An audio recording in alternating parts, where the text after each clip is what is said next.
লাল ফিতা কেটে ২০০ ফুট বাঁশের সাঁকো উদ্বোধন করলেন পৌর বিএনপি সভাপতি মোহাম্মদ শহীদুল ইসলাম খান।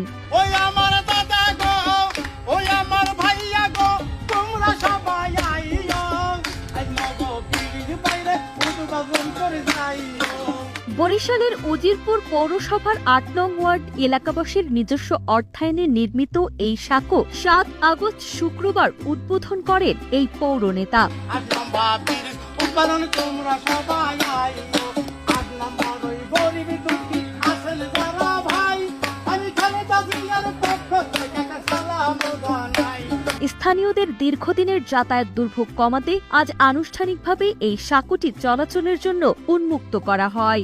নাম্বার বিরিশ উদ্বোধন শহীদ খাওয়াই আইলো, ওই আমার খালা গো, ওই আমার ভাবি গো, তোমরা সবাই আইলো, আর নাম্বার বিরিশ বাজে সবাই দিলে আইলো।